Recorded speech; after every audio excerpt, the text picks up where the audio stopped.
আসসালামু আলাইকুম দর্শক, ফিশিং রিভার বিডি রাজশাহী থেকে স্বাগতম। আজকে আবারও চলে আসলাম রাজশাহী প্রেমতলী ফরেস্ট পয়েন্টে। এখানে দেখুন কত সুন্দর একটা জায়গা সিলেক্ট করেছি, এখানে চার করেছি, কিন্তু মাছের কোনো ওয়াশ দেখতে পাচ্ছি না।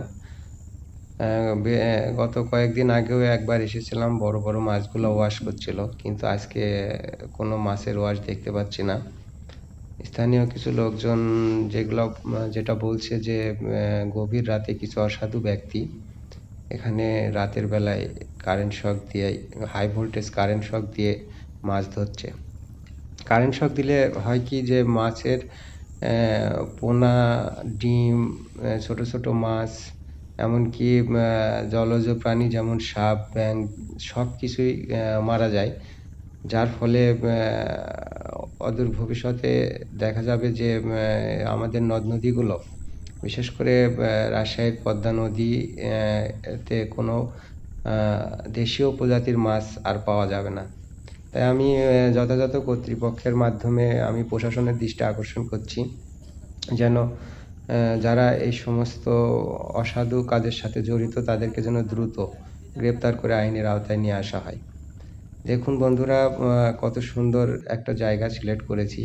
এই যে কাতলের টোপ দিয়েছি, কাতলের লাড্ডু, আর সাথে একটা ছোট টোপ দিয়েছি কালীবাউস, রুই কিংবা অন্যান্য মাছ যদি থাকে যাতে খেতে পারে।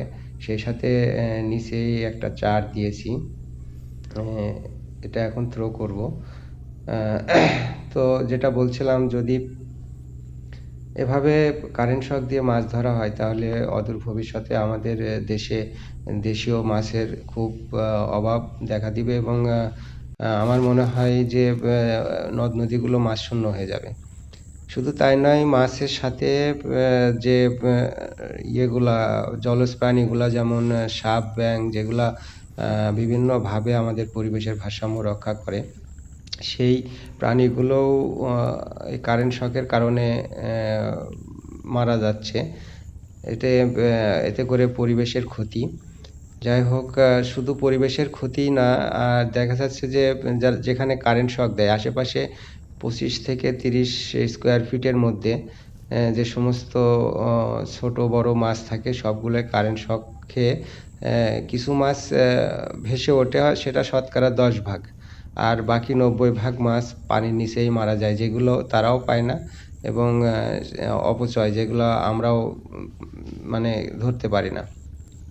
যাই হোক, কারেন্ট শক দেওয়ার কারণে এখানে মাছ কমে গেছে, মাছ নাই বললেই চলে। আগে যে মাছগুলো বড় বড় মাছগুলো ওয়াশ দিচ্ছিল, সেই মাছগুলো এখন আর দেখতে পাচ্ছি না।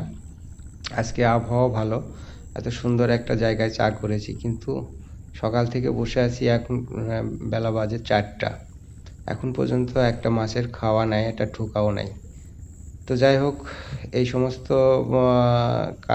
কারণ হচ্ছে ওই কারেন্ট, যেটা বুঝতে পারছি, কারেন্ট শক দেওয়ার কারণে এখানে আর মাছগুলো নেই, মাছগুলো এখান থেকে দূরে চলে গেছে। ধন্যবাদ সবাইকে।